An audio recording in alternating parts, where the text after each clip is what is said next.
Il y a quelques jours, une actualité a surpris le monde du marketing. Google Analytics serait illégal en France. Avec environ 75% de parts de marché, c'est l'outil le plus utilisé par tous ceux qui possèdent un site internet et souhaitent suivre leurs performances, les visites, les temps de connexion, les provenances du trafic, les conversions, etc. Comment nous sommes arrivés là? Le 10 février dernier, la CNIL déclarait Google Analytics illégal en France en mettant en demeure des sites qui l'utilisaient pour suivre le comportement des internautes lors de leur visite. Qu'est-ce qui est reproché? La possibilité de voir les données des internautes partir aux US sans contrôle et que les services de renseignement américains y accèdent. Rien que ça. La protection des données des internautes est devenue un enjeu très fort ces dernières années et cela contribue à modifier en profondeur notre manière de faire du marketing. Conséquence, comment faire pour suivre nos performances aujourd'hui? Est-ce que des nouvelles solutions européennes vont émerger? Est-ce qu'on doit aujourd'hui travailler en même temps sur le respect de la vie privée et nos performances? Bref, est-ce que tout ça est compatible et comment faire? Pour répondre à toutes ces questions, j'ai décidé d'aller rencontrer un spécialiste du sujet, Stéphane Gendrel, qui est le CEO et fondateur d'AdLoop, une solution d'analytics marketing. Et je voulais voir avec lui, tout simplement, comment réagir à cette annonce et quelles sont les alternatives. Salut Stéphane. Salut Alexandre. Merci beaucoup Stéphane de venir répondre à mes questions parce que j'ai envie de te Plaisir. dire que même pour moi en tant que marketeur, ça a été une sacrée annonce. Oui, bah c'est bon, il y avait eu des petits signes avant-coureurs puisque il y avait l'Autriche qui avait un peu lancé Oui, le sujet, je sais plus quand, peut-être soit en décembre, soit en janvier, suivi par les Pays-Bas. Donc maintenant ça arrive à la France. Voilà, donc on va dire que ça s'étend, ça suit un peu le chemin des CNIL. En fait, il faut savoir que c'est tout ça a une même origine en fait. Hein. oui, c'est ça. Voilà, je pense que c'est important quand même dans le contexte parce que bon, après on discutera des aspects, des Mmh, argumentations juridiques sans mmh, rentrer évidemment dans le détail parce que bien moi-même sûr. je suis pas sûr de tout comprendre. Mais en fait, c'est une association, enfin une ONG ou assez activiste hein, qui s'appelle None of Your Business, Oui. NOYB, qui en fait a saisi plusieurs CNIL européennes. Hein, si tu vas sur leur site, il y a la liste de ce qu'ils ont Mmh. saisi pour justement mettre en valeur des arguments sur le non-respect par Google Analytics de certaines dispositions de la CNIL. Et donc, D'accord. ce faisant, en fait, et portant en quelque sorte plainte, alors c'est pas vraiment une plainte, mais ils ont saisi les différentes les CNIL européennes de ces sujets-là, et donc les CNIL étant l'autorité de tutelle enfin je veux dire chaque pays a sa CNIL, mais Mmh. donc le régulateur en gros des données personnelles pour la CNIL en France, l'autorité est quand même censée se saisir de plaintes qui sont déposées par qui a le droit de se plaindre, donc notamment une Mmh. association, et du coup de tirer le fil de l'argumentation pour voir s'il y a lieu à mettre en demeure des sites, de se mettre en conformité ou à exprimer quelque chose. Voilà, Mmh. donc en fait cette association a porté plainte à gauche à droite. Donc il y a certainement encore des processus en cours dans d'autres pays, donc on pourrait tout à fait avoir des interprétations. Alors, est-ce qu'elles seront les mêmes que celles que l'interprétation un peu, on va dire, enfin pas d'interdiction, mais en tout cas de pointer un problème qu'il y a eu en France, en Autriche et aux Pays-Bas, ou alors est-ce qu'elles seront différentes dans d'autres CNIL européennes? Ça, on ne sait pas trop. Mmh. Aujourd'hui, D'accord. c'est encore en cours. Mais en tout OK. cas, voilà, c'est un processus qu'on a vu apparaître et popper ces dernières semaines, quoi. Du coup, on voit bien que là, le sujet de la vie privée, là, depuis quelques mois, que ça soit, les cookies, que ça soit, maintenant Google Analytics, on voit que là, il y a ça c'est en ébullition cet univers-là. Oui, bah c'est pas vraiment nouveau, hein. Bien sûr. Enfin voilà, la J'ai privacy, c'est l'impression quand qu'on en même. parle beaucoup là depuis un an, depuis qu'on a mis le sujet de la fin des cookies tiers sur le tapis, j'ai l'impression que c'est devenu, quand même un sujet récurrent. Ouais, bien sûr, ouais, ça c'est sûr, ça oui, c'est un serpent de mer. Il y a eu, enfin, il y a eu la conjonction en fait de plusieurs facteurs. Il y a eu Mmh. le RGPD Mmh. d'une part qui était quand même, enfin, je veux dire, qui a eu en termes de donc c'est une D'impact. réglementation en termes d'impact, je dirais business. Enfin, c'est-à-dire que oui. l'activité que ça bon, pour ma part, je trouve le gâchis d'énergie et d'argent que ça a entraîné chez les annonceurs est juste colossal, quoi. Enfin, c'est-à-dire que tout le monde a dû, alors pas du jour au lendemain, parce qu'il y a eu quand même un certain temps pour se mettre en place, mais enfin, t'as vu comme moi tous les projets que ça supposait chez les annonceurs sur les sites pour se mettre en conformité, l'acceptation des cookies, trucs de consentement, les trucs comme ça, et puis ça change.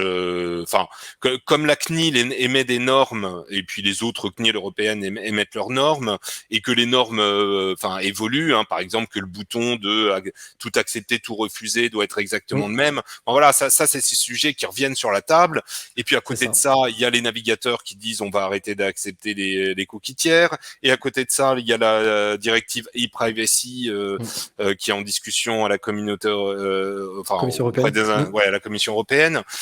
Donc voilà, donc c'est vraiment un sujet de toute façon qui n'en finit pas. Et c'est un élément à prendre en compte dans la politique, je pense, de gestion de ces sites et de ces données, quoi. Très bien. Alors du coup, Stéphane, je vais rentrer directement en vif du sujet. Est-ce qu'aujourd'hui, Google Analytics, c'est vraiment illégal? Est-ce que je risque quelque chose en ayant Google Analytics sur mon site? Alors bon, faut remettre un peu les choses en perspective. Bah oui, non, bah je te pose la vraie question parce que c'est comme ça que c'est comme ça que ça a été présenté. Enfin, si tu veux, moi c'était il y a quelques jours là, je me suis dit bah attends, je suis illégal, je vais aller en prison, qu'est-ce qui va m'arriver? Ouais, c'est ça. Non, alors c'est sûr que le risque, enfin bon, déjà la CNIL n'a pas la capacité de décréter qu'un outil est illégal ou légal. Hein. La CNIL a pour seul pouvoir sur sur des sites identifiés, de regarder un potentiel problème de conformité à la législation sur les données personnelles et de mettre en demeure ce site de se mettre en conformité. Donc c'est vraiment un rapport entre la CNIL et un site ou l'autre. Donc si demain le site d'Adloop ou le site d'Envoice devait faire l'objet d'une injonction, bon bah ce serait un problème pour Envoice, ce serait un problème pour Adloop, mais en aucun cas ça ne peut par capillarité être un problème pour le site de mon voisin de bureau ou je ne sais quoi. Donc ça c'est vraiment assez étanche là-dessus. Voilà, donc bon, après les risques, bah, je crois que les amendes de CNIL quand même peuvent aller très très loin. Oui. C'est, je crois, quelques pourcents. Alors j'ai plus ça en de tête. chiffre d'affaires, ouais. Voilà, c'est quelques pourcents du chiffre d'affaires, donc c'est très très très dissuasif. Donc c'est certain que à partir du moment où le truc est vraiment sérieux, bon bah, enfin, faut vite se mettre en conformité parce que sinon c'est quand même des sanctions assez énormes. Voilà, mais à ce stade, Google Analytics n'est ni interdit ni illégal. La plainte de NOYB, là, ça concernait une liste de sites, qui est consultable sur leur propre site internet. Mais je vois là, sans citer de marque, mais c'est public. Hein, Leroy Merlin, Decathlon, Free, Auchan, Sephora, Huffington Post. Donc tu vois, il y a 6 ou 7 sites, 6 sites qui ont fait l'objet d'une plainte de la part de NOYB auprès de la CNIL. Et voilà, donc ces 6 sites sont concernés. Je ne sais pas qui a reçu une injonction parmi ces sites, ça n'est pas public. Voilà. Bon, mais de toute façon, qu'est-ce qui se passe qu'est-ce qui est reproché finalement à ces sites-là? Qu'est-ce que l'association... Pourquoi ces sites-là en particulier, du coup? Bon, alors, je pense qu'ils ont pris des sites emblématiques qui ont un trafic. Enfin, je veux dire, ça aurait pu tomber sur le voisin n'importe qui. Qui utilise Google Analytics. Je pense ils font pas quelque chose de particulier par rapport aux autres, quoi. D'accord. Non, voilà. Bon, d'ailleurs, c'est lié à GA, c'est aussi lié à Facebook. En fait, d'après ce que je comprends, bon, alors c'est vraiment des arguments juridiques extrêmement. Là, pour le coup, c'est vraiment de la technique juridique fine et voilà. Mais enfin. D'après ce que j'ai compris, c'est la conjonction de plusieurs facteurs. C'est que les identifiants qui sortent de Google Analytics, puisqu'on en parle, mais aussi ça vaut pour Facebook aussi, arrivent en clair.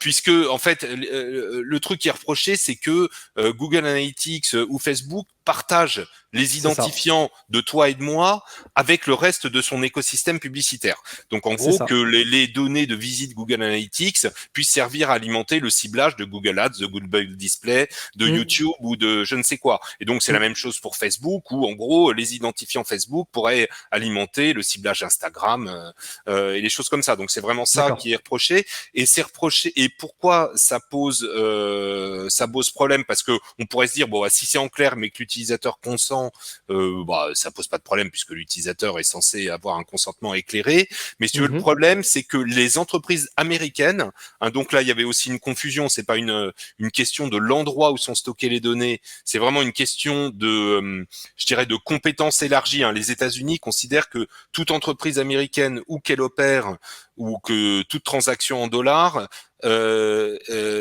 tombe sous le coup des lois américaines. Donc, c'est-à-dire que Google et Facebook, en tant qu'entreprise américaine, pourraient se voir enjoindre par les autorités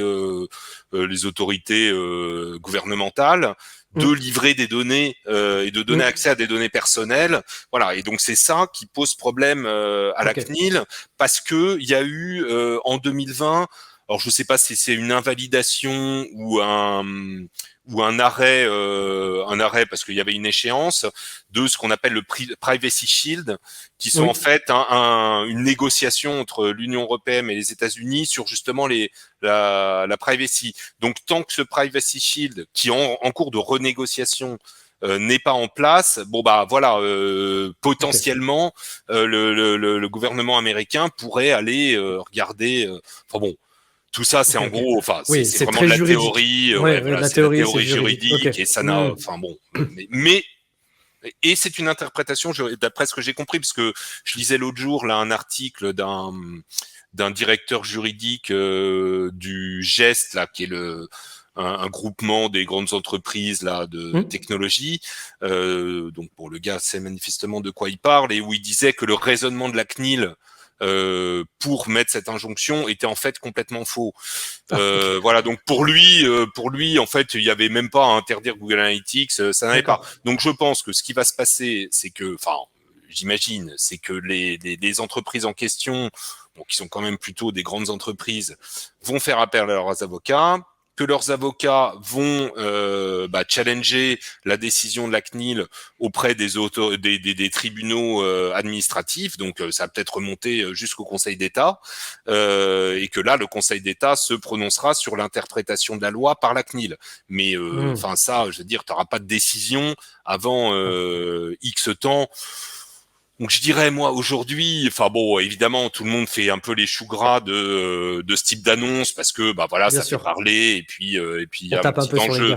Ouais, on tape un peu sur les GAFA, ça fait toujours vendre, puis il y a un petit enjeu business aussi, parce que on en parlera tout à l'heure, mais il y a quand même aussi une surdomination des GAFA, donc à un moment, les solutions européennes poussent un peu pour se placer, et ça fait un petit appel d'air, ce type de nouvelles.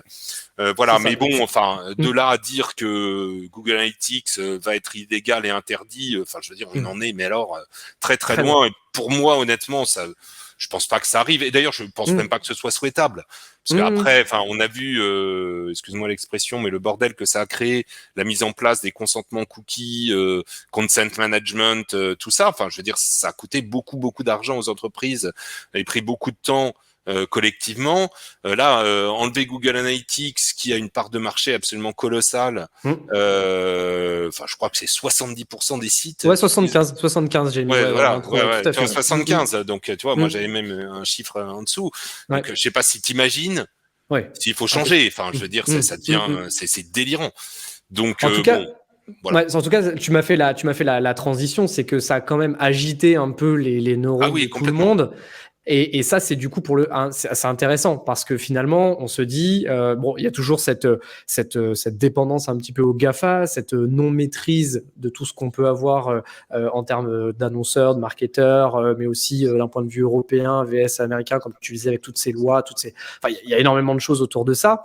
Du coup, moi, je me suis quand même dit, et j'ai vu quand même quelques annonceurs poser la question en se disant, mais alors, est-ce qu'il existe des alternatives? Est-ce qu'aujourd'hui, on a des alternatives? Est-ce qu'on a des champions français, européens? Est-ce qu'il faut en construire un? Qu'est-ce que tu penses de ça, toi?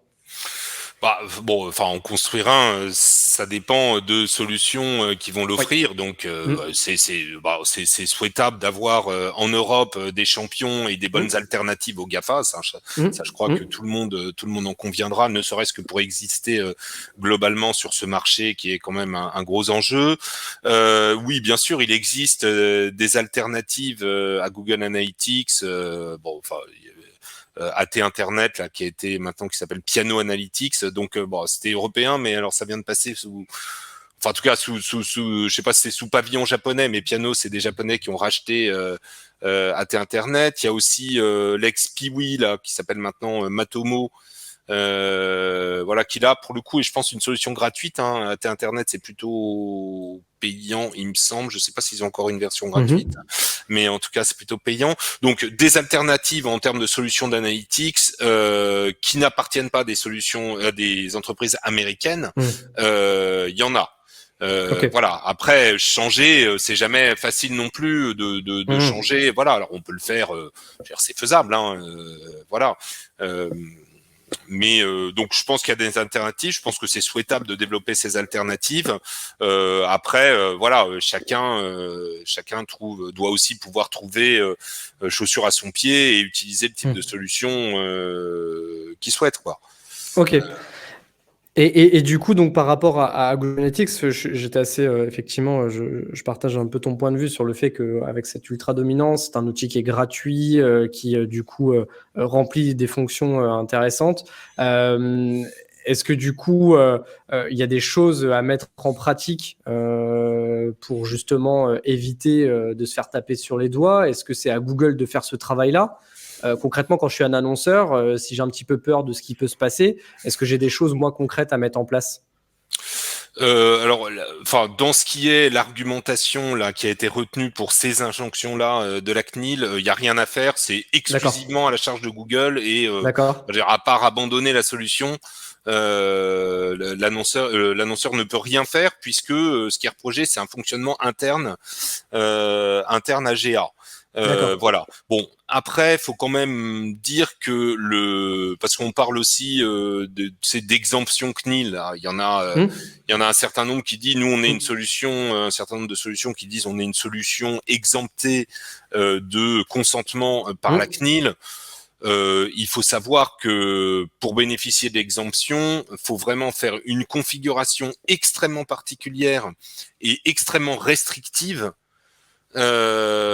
même dans les solutions qu'on a citées. C'est-à-dire que Mmh. tu ne peux pas avoir un analytics au sens, enfin complet, au sens où tu l'entends, qui soit exempté CNIL Mmh. upfront, notamment par exemple dans le Mmh. suivi des entrées depuis l'extérieur, des campagnes, Mmh. Mmh. des choses comme ça, hein, ou la liaison avec des commandes, par exemple, puisque bah, quand tu as une commande, quand tu fais une commande sur un site, tu as un identifiant de commande.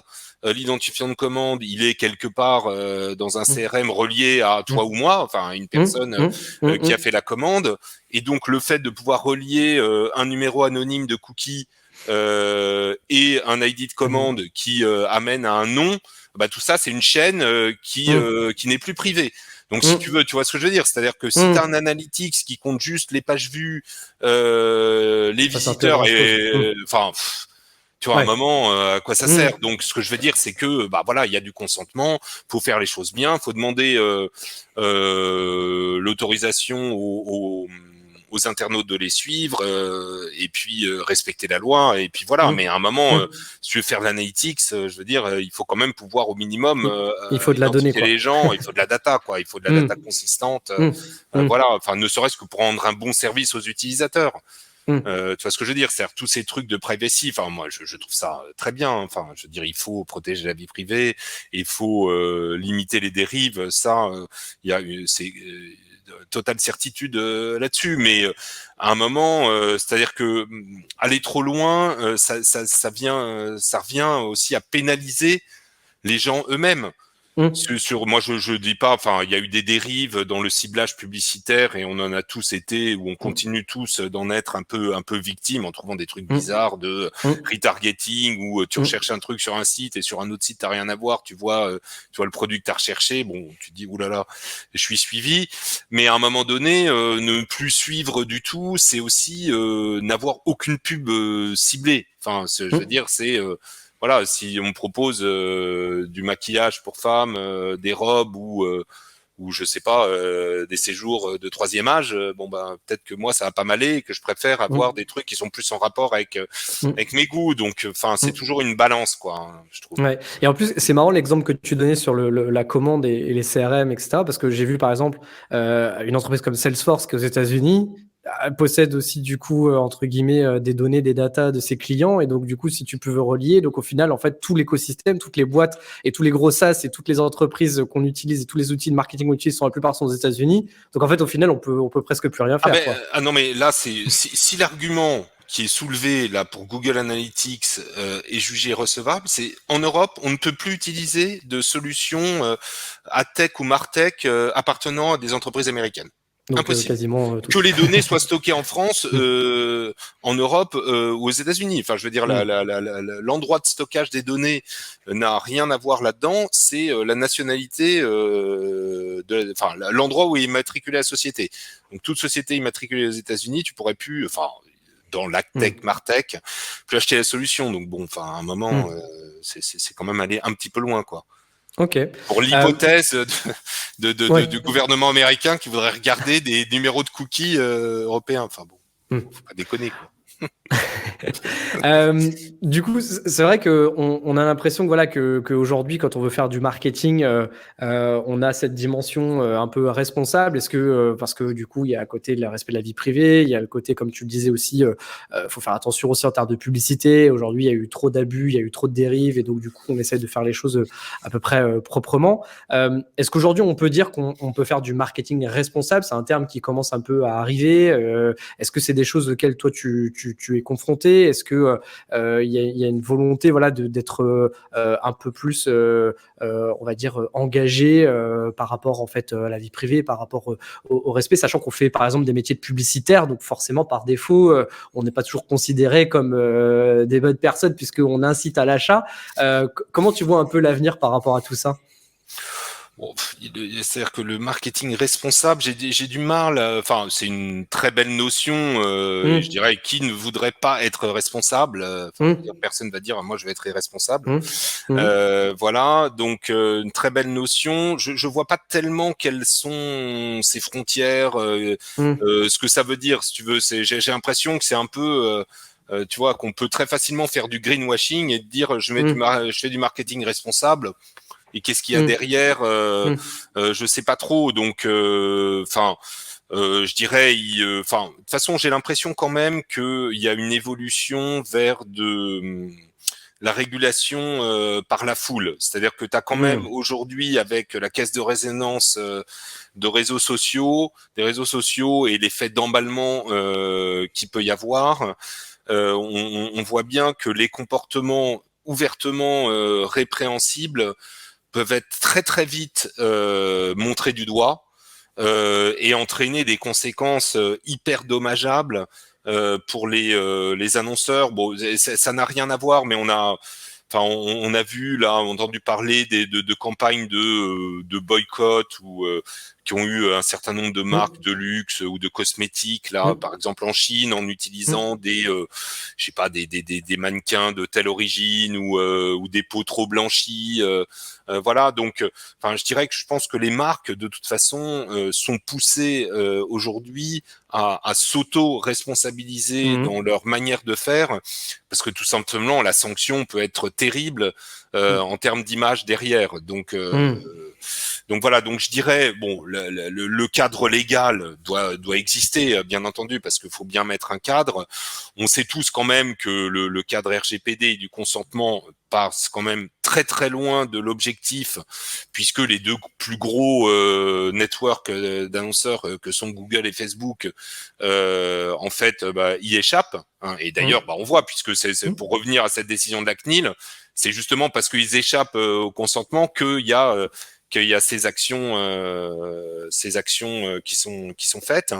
Voilà, donc je dirais le cadre légal doit être là, doit être posé, mais après je pense qu'il y a aussi une forme d'autorégulation du marché parce que les choses sortent très vite quand c'est su, sont très amplifiées et comme les dommages peuvent être colossaux, vraiment, enfin bon voilà, les gens vont, à mon avis, s'autoréguler. Il y a une espèce de sens de l'histoire, en fait. Il y a une espèce de sens de l'histoire qui fait que, voilà, on essaye en tout cas, de répondre aux attentes de nos consommateurs. Dernière question, toi, justement, avec AdLoop, comment vous accompagnez les annonceurs par rapport à tous ces sujets-là? Écoute, nous, en fait, enfin, AdLoop, c'est en gros un agrégateur de données. Nos discours, c'est sur la transparence, c'est-à-dire de dire bon voilà, enfin les plateformes pub, les plateformes analytics et puis tout ce qui est attribution, parce que on fait aussi de l'attribution, ce sont des angles de vue de la performance et donc faut tous les rassembler à un endroit et pouvoir les comparer et jouer avec. Et c'est comme ça qu'on a des enseignements sur est-ce que une pub ou un canal est efficace, répond aux objectifs. Voilà, il faut pas faire confiance. Enfin, et je pense que voilà, ça rejoint un peu ce qu'on disait sur la responsabilité et que je mets assez proche en termes de notion de la transparence. Et l'idée, si on veut faire un marketing responsable, il faut pas se laisser guider par ce que va dire une plateforme publicitaire, par les résultats qu'elle va publier. Il faut pouvoir challenger. Alors c'est là qu'intervient des outils comme Google Analytics ou des outils d'attribution comme celui qu'il y a dans AdLoop. Il faut pouvoir challenger ce que disent les plateformes publicitaires pour déterminer si une pub remplit l'objectif qu'on attend. Donc nous, je dirais que en quelque sorte, on aide les annonceurs à aller dans cette direction d'une meilleure transparence et d'une meilleure compréhension de ce qui se passe, de qui essaye de tirer la couverture à soi et du coup il faut un petit peu corriger et challenger les mesures pour faire un marketing qui, alors bon, soit pas tellement, l'idée c'est pas que ce soit vertueux en termes de diffusion, mais qu'au moins serve vraiment l'annonceur dans l'utilisation de ses budgets marketing, quoi. Okay. Voilà, donc c'est un peu la pierre qu'on apporte à cet édifice, quoi. Ok. Bah, en tout cas, Stéphane, c'était hyper intéressant. Je trouve que tu as parfaitement décrit la situation et donné les bonnes perspectives.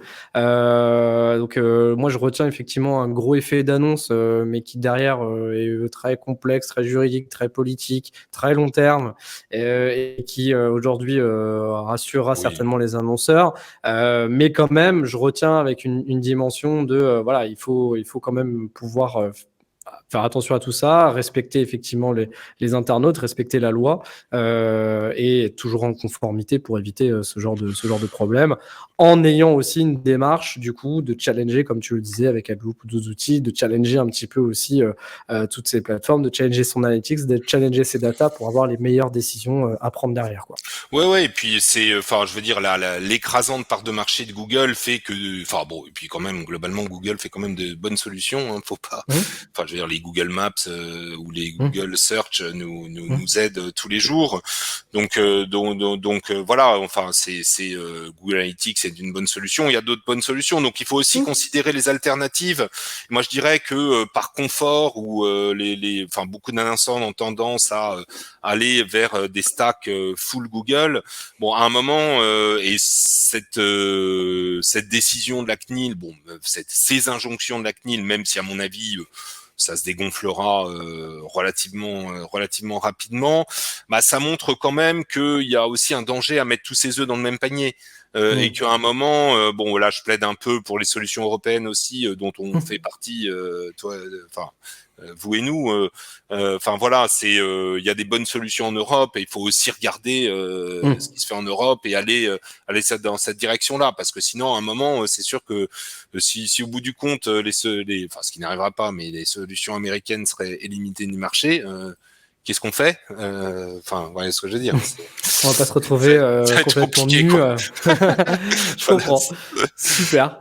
Eh Ok. ben écoute, merci Stéphane, merci en tout cas à vous tous qui avez suivi ce nouvel épisode dans le tunnel. Je vous donne du coup rendez-vous pour d'autres épisodes à venir prochainement. N'hésitez pas à vous abonner à notre chaîne YouTube pour avoir accès à tous les épisodes et puis également de vous abonner à notre newsletter pour être tenu informé des suivants. Merci beaucoup Stéphane et puis à très bientôt. À bientôt. Merci Alexandre.